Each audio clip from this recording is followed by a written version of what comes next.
Welcome to Christian Union at Maynooth, and with us this evening we have Adrian Cheung from the Christian Medical Fellowship speaking on what does it mean to follow Jesus. Thanks for having me, guys. It's a privilege to be here, and what a huge topic that is. The Nazarene, the guy who was a carpenter born to the son of Joseph, a man who lived 2,000 years ago. There was something special about him from the very start. His name, Jesus, is how it was. The angel of the Lord told Joseph that you're going to call him Jesus because he's going to save people from their sins. From the conception, it was already a one that I think science could not really explain. Like Elizabeth, the friend that was around, and she was bearing John in the womb, and I was joking when Jesus was around. So I think something science really just cannot explain. But from the very beginning, at Jesus' conception and his birth, there was something going to be very special about this person. He grew in stature and understanding as he grew up, but really entered the public limelight around 30 years of age, and by the time he was 33, he went to the cross, died. That we have Easter, and appeared to people afterwards and said, "Look, this is something new. This is follow me. This is a new way." So when we talk about Jesus today, people might think, well, yeah, he was a historical figure. He existed. He lived from this time to that time. And maybe that's all he is. But someone might tell you, yeah, he's a great teacher. He had lots of things to say about loving and doing good and morals. But maybe that's all. Maybe someone would say, well, he's a bit of a crazy loony, like he just did all these weird miracles. So, I mean, what does it mean to follow Jesus, and who is Jesus? So, let me just briefly tell you a bit about my own background. I became a follower of Jesus, so a Christian, when I was in my late teens. I was back in Australia. I always grew up with the understanding that, yes, God does exist, and an almighty creator God who rules over everything. And from a young age, I prayed at night, and I had the witness of my parents at the time, and I went to church, But it wasn't towards the end of high school that I realized, well, what it meant to be a follower, because there were two ways to live ultimately. One is with Jesus as Lord and Savior of the life, and the other way as living for myself. So basically, I had the view that, well, God created the world, and all was good, man sinned, God brought Jesus, and then we have two decisions there.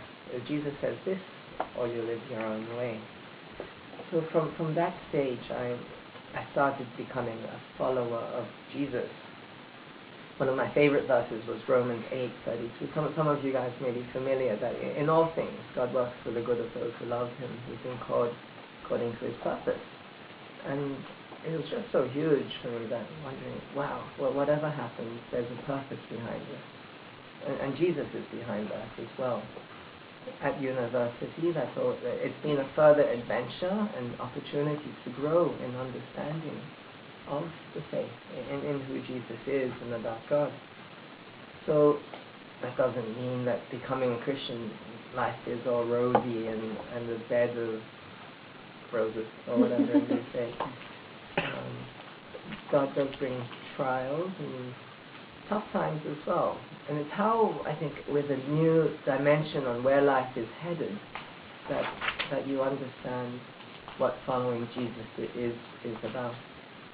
So what we'll do tonight, I'm going to we'll start at the beginning, and then we'll go to the future.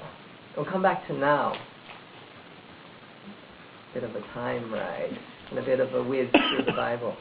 And then we'll talk about what it means to follow Jesus today, here and now. And at the end, I'll speak a little bit more about what following Jesus in medicine is like.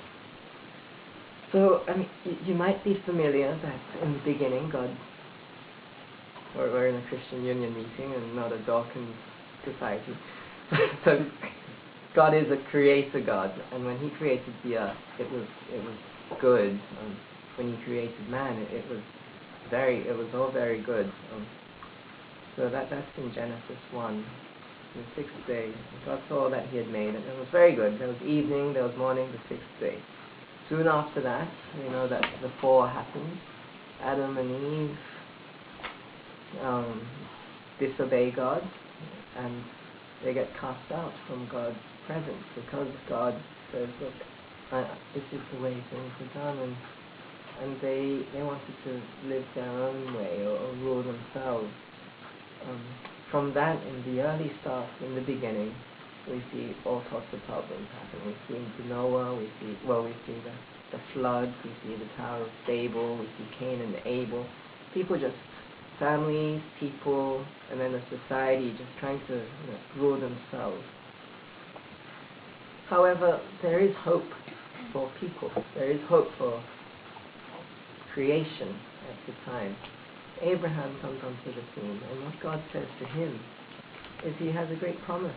So if you do have Bibles, if you don't, I'll just turn to it and I'll read it out. In Genesis 12:2, so even in the first 12 chapters of the book, man has fallen. There's been Cain and Abel. There's been the flood. There's the tower. Like, people are just turning away from God. But He says to Abraham, I will make you into a great nation, and I will bless you. I will make your name great, and you will be a blessing. I will bless those who bless you, and whoever curses you, I will curse. And all peoples on earth will be blessed through you. Further on, he mentions the Lord in verse 7. The Lord appeared to Abraham and said, to your offspring I will give this land. Basically, there is a promise of something else, something new happening.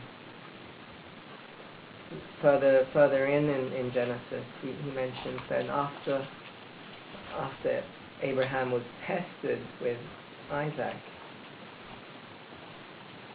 in 22:17 says, I will surely bless you and make your descendants as numerous as the stars in the sky and as the sand on the seashore. Your descendants will take possession of the cities of their enemies, and through your offspring all nations on earth will be blessed, because you have obeyed me.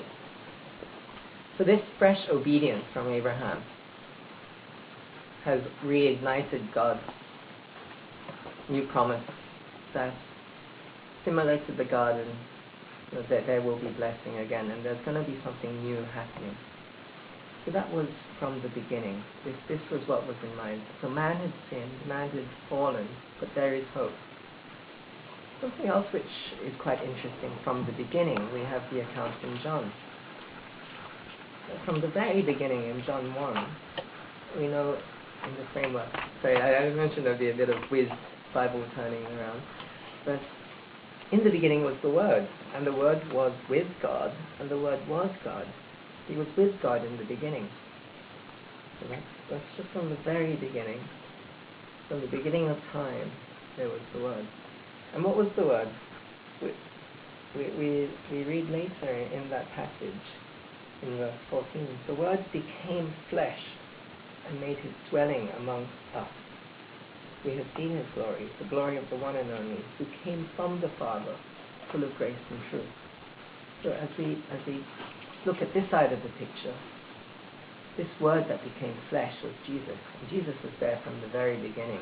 Jesus was part of that Trinity in relation with God the Father, the Son, and the Spirit. So that's a bit of where we're from. And